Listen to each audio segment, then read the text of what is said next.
Annem 92 yaşında, 92 yaşını geçti. Şimdi size annemin en çok sevdiği yemeği yapacağım. Soğanlarımızı çok ince bir şekilde doğruyoruz.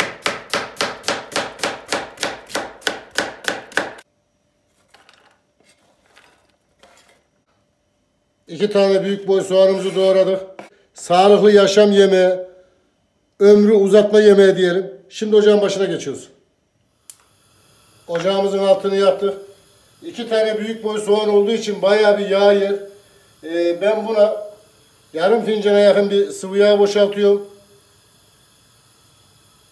Elinizde zeytinyağı, ayçiçek yağı hangisi varsa onu kullanabilirsiniz.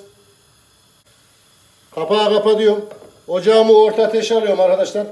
Bunu fazla yağ yedirmeden yavaş yavaş kavuracağız. Bu kadar yağ ile bu soğan kavrulmaz. Yağ nasıl az kullanabiliriz? Videonun içerisinde onu da göstereceğim. Arkadaşlar iki tane işte büyük boy soğan demiştim. Şimdi kapağı açalım. Yağı bunda az kullanmıştık. Daha da yağı az kullanmak istiyoruz.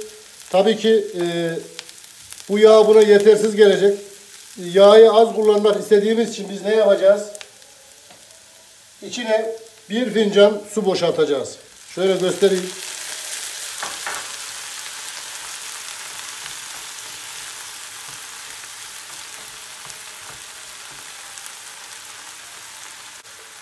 Su bunun lezzetinde kesinlikle bozulma yapmaz.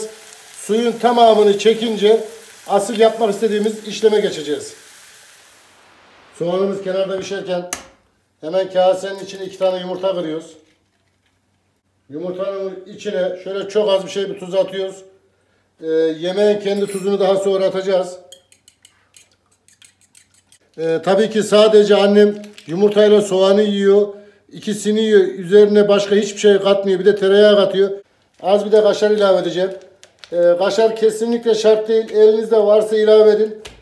Yoksa ilave etmeyin. Anneme şöyle bir güzellik olsun. Bir de kaşar serpeyim üzerine. Şöyle bir gösterelim. Arkadaşlar bakın. Soğanlarımız dibine yanmaya başladı. İçindeki suyun tamamını attı. Bu su kullanma tekniğine mutlaka dikkat edin. Kullanın. Çünkü yemekleriniz hem daha az yağlı olur. Hem de lezzetten kaybetme olmaz.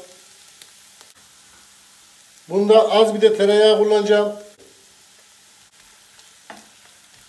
Tereyağımızı da bir eritelim.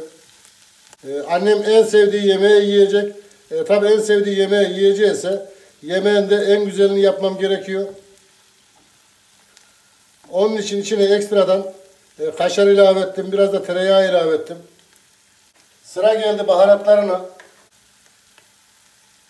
Bir çay kaşığına yakın tuz atıyorum.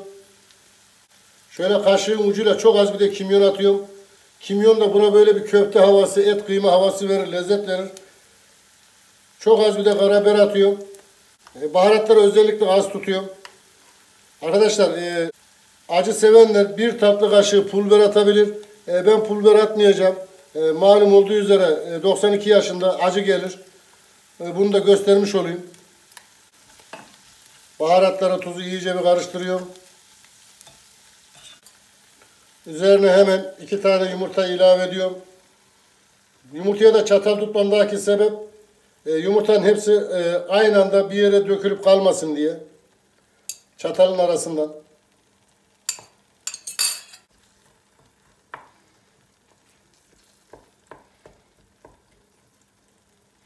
Yumurta ilave ettiğim gibi kapağı kapatıyorum. Şimdi yumurta buharıyla beyazlaşmaya başlayacak. Ondan sonra kaşarını ilave edeceğim. Direkt kaşarını ilave edersem kaşar istediğimiz kıvamda olmaz. İstediğimiz gibi de sünmez.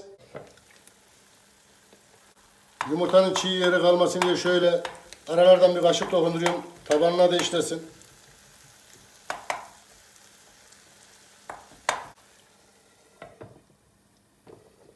Yumurta attıktan sonra ortalama 30 saniye gibi bir süre geçti. Kapağı kapalı. Şöyle bakın arkadaşlar. Yumurta üstünde beyazlaştı. Bu ne demektir? Pişmiş demektir. Eğer biz kaşarı hemen yumurtanın üstüne koysaydık yumurta altında çiğ kalırdı. İstediğimiz gibi bir görüntü elde edemezdik.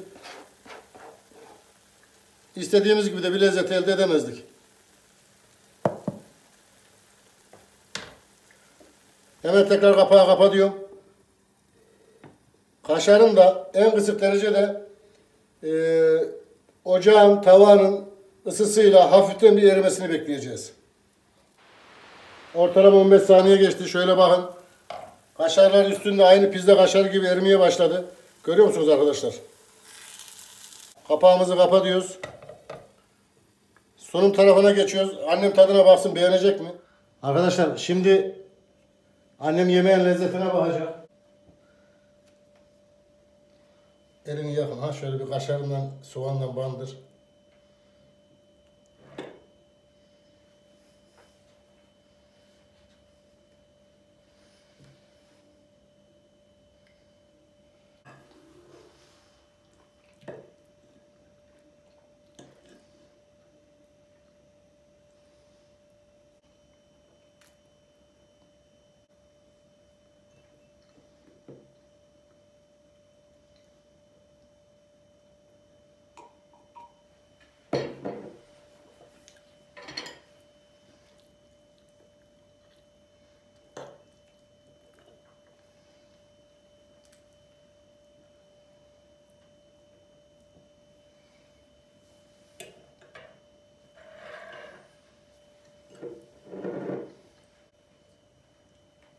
Yiyecek misin daha? Hı? Evet. Hepsini yiyecek misin? Arkadaşlar gördüğünüz gibi 2 tane büyük boy soğan, 2 tane yumurta vardı. Sağlıklı yaşam, uzun yaşamın sırrı demek ki soğanda. Annem sabahları ilk kalktığında söylediği şey şu: oğlum abi soğan kavurması yap. Her gün yapsam her gün yer. Afiyet olsun diyorum anneme. Arkadaşlar bir dahaki videoda görüşmek üzere.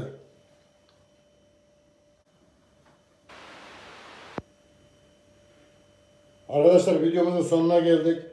Sadece şunu söyleyeyim. Annenize, babanıza çok iyi bakın.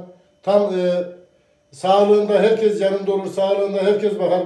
Tam ihtiyaçlarının olduğunda, yardıma ihtiyaçlarının olduğunda, bakıma ihtiyaçlarının olduğunda onların sizin için ne fedakarlıkta bulunduğunu, ne yaptığını mutlaka düşünün. Bunları göz önünde bulundurun. Sonra demeyin ki benim başıma bir iş geldi, hiç gelmeyecek bir işti. Bunların mutlaka karşılığını, mükafatını Allah tarafından alırsınız. Yaptığınız hiçbir yemek boşa gitmez. Şöyle çorbamızı bir sunalım. Kepçeyi daldırıp bir kere dokundurduktan sonra bir daha damlama yapmaz. Arkadaşlar çorbadaki güzelliğe, renge bakın. Çorba ne diyor? Ye beni, ye beni diyor.